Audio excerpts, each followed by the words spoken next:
one of the important things is to not promote and propagate misinformation by engaging with it, even though I agree we need to debunk it, which is different.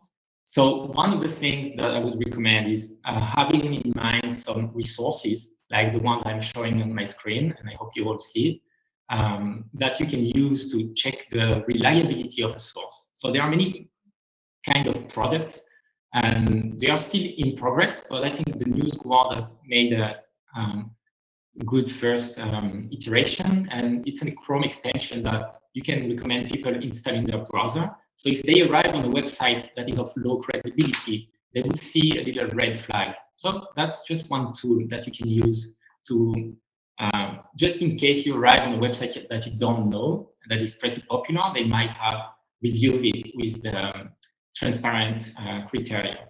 Another tool that is quite similar is media bias fact check. So it's quite important, I think, also to always understand the kind of partisanship of websites.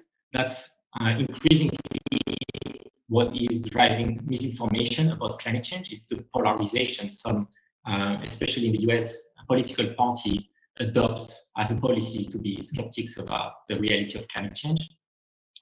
And if you can find the fact checker's website. So in the case of climate change, I think we are the only one really checking climate change information. But if you use this link here, factualsearch.news, you can search reliable sources. So if you have a question about a news topic, then it would be a little bit better than Google in the sense that you will filter out potentially unreliable news source.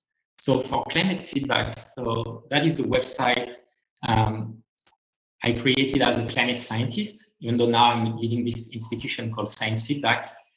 And the concept was to offer the possibility for scientists to review the credibility of content and help the public, journalists, but also platforms to take this credibility of information into account.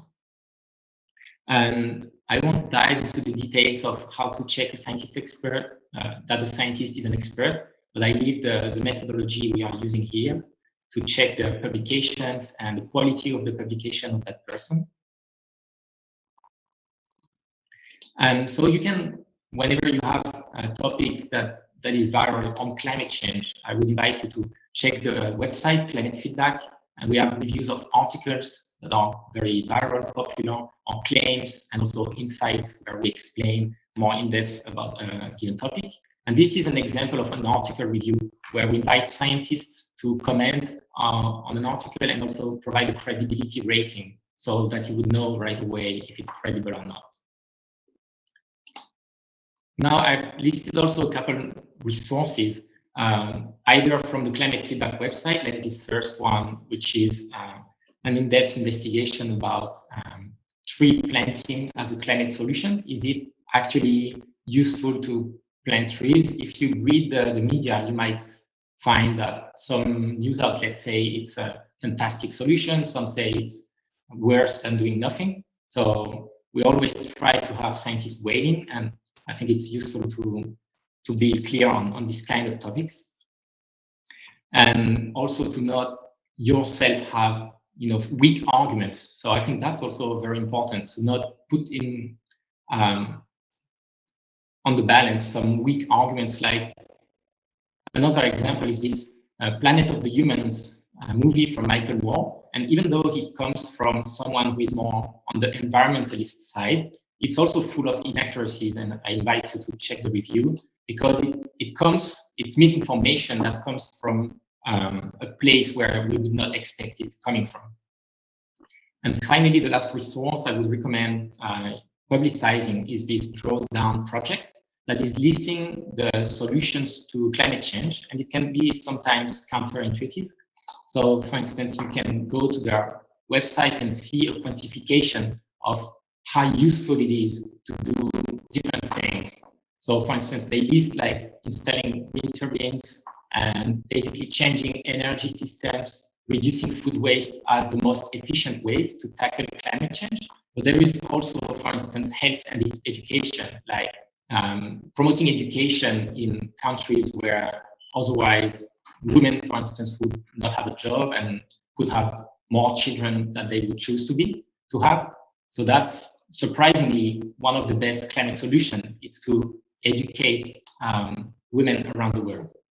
And if I still have a little bit of time, I just want to mention now the fact that fact checkers also have a partnership with Facebook, some of them, and we have a partnership with them, so that when we review an article and determine that it's false information, then we can go on Facebook and mark the post so that people would be notified, and the virality of these pieces of information is decreased on the Facebook platform.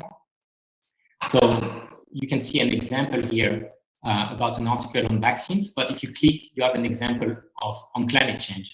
And I'm just showing it here on my screen. So for instance, here was a video from PragerU. So it sounds like a university, but it's actually not.